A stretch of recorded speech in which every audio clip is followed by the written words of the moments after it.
partir deste momento, você acompanha o que foi destaque da semana que passou aqui no Jornal Breve.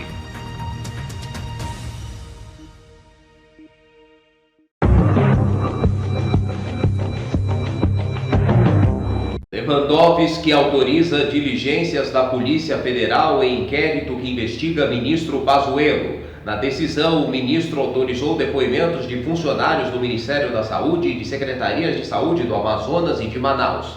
Acesso a e-mails, a informações sobre fornecimento e transporte de oxigênio e as informações sobre gastos com distribuição de medicamentos para tratamento precoce e que não têm eficácia comprovada contra a Covid. Até agora, só o ministro foi ouvido na investigação. Ele negou omissão do governo na crise sanitária do Amazonas. No último dia 11, durante a audiência no Senado, Pazuello afirmou que não houve relato de falta de oxigênio no início de janeiro em Manaus. Em janeiro, o STF autorizou a abertura de inquérito para investigar a conduta de Pazuello no enfrentamento da crise da saúde no Amazonas. A apuração requerida pela PGR analisa a suposta omissão do governo diante do colapso que vitimou pessoas no estado diante da falta de oxigênio. Rio. Vacinação de idosos de 82 anos deve ser realizada na semana que vem. A vacinação contra a Covid-19 na cidade do Rio de Janeiro pode ser interrompida nesta terça-feira. Em entrevista à CNN nesta segunda-feira, o secretário municipal de saúde do Rio, Daniel Sorrans, disse esperar que a retomada da campanha de vacinação do município aconteça a partir da próxima semana. O secretário disse ainda que o Rio antecipou o calendário de vacinação contra o novo coronavírus em uma semana, se comparado à maioria das capitais brasileiras. Já finalizamos a vacinação de todo o grupo de 85 anos ou mais. E hoje temos vacina para garantir a imunização do grupo de 84 e 83 anos. Outras cidades do estado, como São Gonçalo e Duque de Caxias, já tiveram a vacinação interrompida após a falta de doses. O Ministério Público do Estado do Rio recomendou aos municípios que sigam o Plano Nacional de Imunização. O Ministério da Saúde assina contrato com o Instituto Butantan para a compra de mais 54 milhões de doses da Coronavac. No final de janeiro, o Ministério da Saúde disse que a aquisição estava confirmada, mas a assinatura do contrato não havia sido feita até então. Agora, 54 milhões de doses se somam aos 46 milhões já adquiridas pela pasta junto ao Instituto, totalizando 100 milhões de doses da Coronavac para o governo federal, que devem ser entregues até setembro. O contrato para a inclusão da vacina no Plano Nacional de Imunização já previa a compra de 46 milhões de doses da Coronavac com entrega até 30 de abril. O secretário executivo do Ministério da Saúde, Elcio Franco, afirmou que o governo tinha até maio para sinalizar o interesse pela compra, mas preferiu adiantar a confirmação. O diretor do Instituto Butantan, Dimas Covas, confirmou à Globo News a assinatura do contrato. Cartaz proíbe filmagem da vacinação em São Gonçalo, no Rio de Janeiro, em meio a suspeitas de seringas vazias em outros municípios. Em outros 3 municípios do Rio, a polícia investiga a suspeita de falsas vacinações que foram reveladas justamente porque familiares gravaram o momento. Os profissionais de saúde aparentemente fingem aplicar a dose. Os registros ocorreram em Niterói, Petrópolis e na capital. Patrícia Sampaio, fundadora da FGV, professora da FGV, especialista em direito administrativo, diz que as unidades de saúde devem autorizar as imagens. A especialista ainda pondera que a pessoa que está sendo vacinada poderia ligar direito à privacidade, mas neste caso o interesse público de se vacinar a população deve se sobrepor. Nesta terça, idosos que se vacinaram em São Gonçalo se queixavam das longas filas ao sol e de falta de informações. Além dos idosos, o município também vacina nesta terça profissionais de saúde que vivem ou trabalham no município e que tenham mais de 60 anos. A previsão é que o estoque dure até o fim desta semana. Butantan vai entregar mais 3,4 milhões de doses da Coronavac para o governo federal a partir da próxima terça. O anúncio foi feito em entrevista a jornalistas um dia depois da assinatura de um novo contrato entre o Instituto Butantan e o Ministério da Saúde para o fornecimento de 54 milhões de doses da Coronavac para todo o Brasil.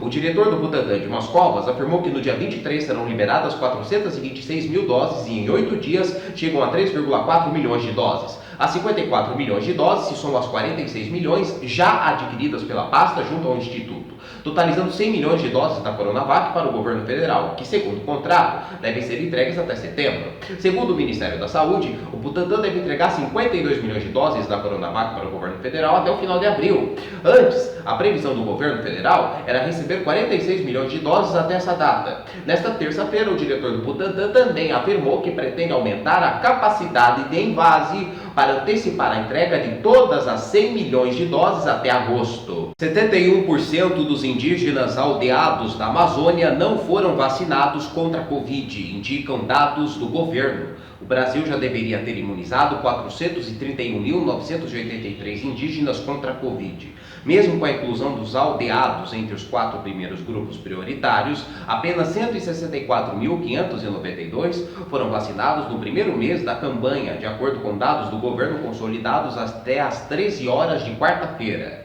A baixa cobertura vacinal dos indígenas é o mais novo capítulo negativo na gestão federal da pandemia entre os indígenas. Ainda em julho, o STF determinou que o governo adotasse medidas para proteger as comunidades indígenas e evitar a mortalidade pela Covid-19.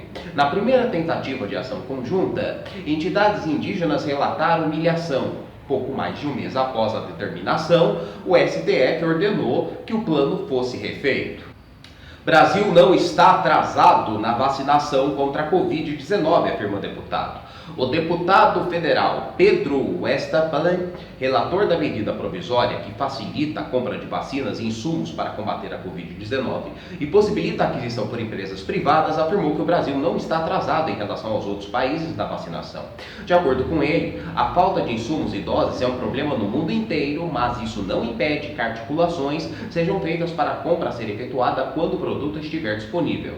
A ANP prevê que metade do montante comprado seja entregue ao SUS. Em entrevista ao Jornal da Manhã da Jovem Pan, Pedro Westphalen disse que esta medida provisória pode ajudar a resolver o problema com a pandemia. Questionado sobre a preferência dos laboratórios de negociarem com os governos, o deputado disse que o papel da ANP é apenas facilitar o processo. A negociação é papel das empresas entre si. A ANP não isenta os imunizantes de passarem pela Anvisa, mas torna o processo menos burocrático. Pazuello diz para prefeitos não reterem vacinas para a segunda dose. A mudança não significa que a segunda dose deixará de ser aplicada. No começo da campanha, o Ministério pediu para que metade das doses fossem retidas pelo risco de não haver reposição dos estoques a tempo da segunda dose. Pazuello disse aos prefeitos que há segurança agora para usar todos os estoques para a primeira dose e receber novas vacinas dentro do prazo para a segunda aplicação. O ministro também prometeu antecipar a vacinação de professores. Pazuello está reunido com representantes da Frente Nacional dos Prefeitos. Na terça-feira, a entidade se posicionou sobre a escassez de vacinas no país. Cidades como Rio de Janeiro, Salvador e Florianópolis anunciaram ter parado ou reduzido o ritmo da campanha de vacinação. Cobrado por um cronograma de entrega de vacinas, Pazuello disse a governadores na quarta-feira que toda a população vacinável, menores de 18 anos, por exemplo, não estão recebendo as doses, mas ainda serão imunizadas neste ano. O governo do estado de São Paulo faz 22ª reclassificação do Plano São Paulo. A piora nos índices do avanço do coronavírus no interior deixa as áreas de Araraquara, Barretos, Bauru e Presidente Prudente na fase vermelha, com restrição total de comércios e serviços não essenciais. Houve melhora nas regiões de Franca, que avança para a etapa laranja, e Sorocaba, que vai para a amarela. As demais regiões permanecem sem alteração em relação à classificação atual, em vigor desde o último dia 6. Continuam na fase amarela a Grande São Paulo e as áreas de Araçatuba, Baixada Santista, Campinas e Registro. Na laranja estão as regiões de Marília, Piracicaba, Ribeirão Preto, São João da Boa Vista, São José do Rio Preto e Taubaté. Todos os protocolos sanitários e de segurança para os setores econômicos devem ser cumpridos com rigor. Prefeituras que se recusam a seguir as normas estabelecidas pelo governo do estado de São Paulo ficam sujeitas a sanções judiciais. Confira agora as outras notícias. Covid-19. Idosa recebe dose de ar em vez de vacina em Petrópolis, no Rio. Vídeo feito pela família mostra agulhada com seringa vazia. Bolsonaro diz que povo está vibrando com o novo decreto em favor do armamento. Sem máscara, o presidente Jair Bolsonaro cumprimentou apoiadores em São Francisco do Sul. Araraquara tem 12 casos da cepa brasileira do coronavírus e proíbe circulação de pessoas sem justificativa. Secretário da Saúde de São Paulo descartou a presença da variante britânica em pacientes. Serviços terão horário de funcionamento reduzidos e novas medidas para conter o avanço do vírus. Araraquara tem leitos da Covid-19 lotados, recorde de atendimentos e secretária faz apelo. Eu suplico, se protejam. Cidade que teve recorde de confirmações entre os testados para a doença em 24 horas, registra a circulação da variante brasileira do novo coronavírus, detectada primeiro em Manaus. Campanha da Fraternidade 2021 critica negação da ciência na pandemia e cultura de violência contra mulheres, negros, indígenas e LGBTIQ+. Tema é Fraternidade e Diálogo, Compromisso de Amor. Texto base ainda reprova igrejas que descumpriram distanciamento social. O lançamento oficial é na quarta-feira de cinzas. Jovem morto em acidente era recém-formado em fisioterapia e atendeu o primeiro paciente um dia antes. Vida interrompida, diz mãe. Matheus Wallace de Lima Rodrigues, de 21 anos, morreu em um acidente na rodovia SP-79 entre Piedade e Itapiraí. Motorista da caminhonete que fez uma ultrapassagem em alta velocidade e atingiu o veículo, fugiu sem prestar socorro. Onda de frio nos Estados Unidos deixa mais de 20 mortos. Milhões ficam sem luz. O frio atrapalha a campanha de vacinação, interrompe o fornecimento de energia elétrica, as operações navais e a indústria de óleo e gás. Prefeito de cidade atingida pede para que empresas que ainda têm energia abram suas portas para servir como centros de aquecimento. Câncer de Bruno Covas ganhou terreno, dizem médicos do prefeito de São Paulo. Nova metástase no fígado não muda prognóstico da doença, diz oncologista. Homem suspeito de matar filho sonhava em adotar quarta criança. Nas redes sociais, Ricardo Reis de Faria e Vieira se mostram um pai carinhoso e cuidadoso e com uma família feliz e unida. Justiça espanhola aumenta a pena de rapper condenado por letras com ofensas à monarquia.